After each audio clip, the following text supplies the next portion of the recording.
Ka jela Meghalaya kala sakhi halor ka jiwan poi bun jong ki nong wan thep vot hakane ka election Lok Sabha 2020 kabalakot no hakakat khandai tarik yayong kabalong hadu nyupun riu point riu 4% ban jit ya ki nong mi khmat ki bathamai shaki atali ki Lok Sabha si kata nasilong patura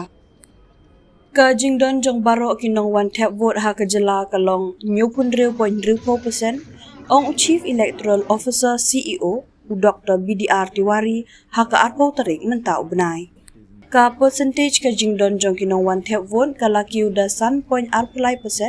ka bayunu jor bar ki election Lok Sabha ka balalong haus nem arajar kharkhandai ka balong da 9.9%. Kumba arpun riu lak ngut ki nong wan thep vote ki la pendep ya ki hok kiu jong ki haka jinga thep vote ka balalong haka kharkhandai tarik yayong haka ba khatwei point arpun yo lak ki de ki kanthai bat shipo point khandai lak ki de ki shinrang ka jingdon jong ki kanthai ki bawan thep vote ka long nyopu pra point riu pu 8% ka ba kham he habayunu jor bat ki shinrang ka balong da nyopu saw point san pelai percent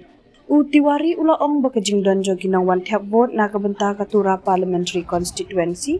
ka long hadu prapoi point lai punyo percent kat ba ka shillong parliamentary constituency ka long tang nyopu lai point nyopu pra percent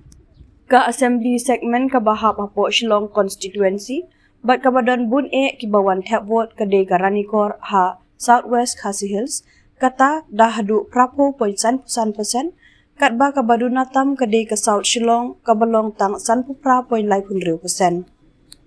kat ba ha ka bay de bat ka tura constituency ka Raja Bala kala sakhi ya ka jingdon bun ki nong wan thep vote ka balong hadu prapunyo point prapusan percent kat ba ka baduna tam ka de ka South Tura datang 1.4%. Ka South Tura ka de ka constituency bala mi khmat da menteri rangba ka jela u Conrad ke sangma.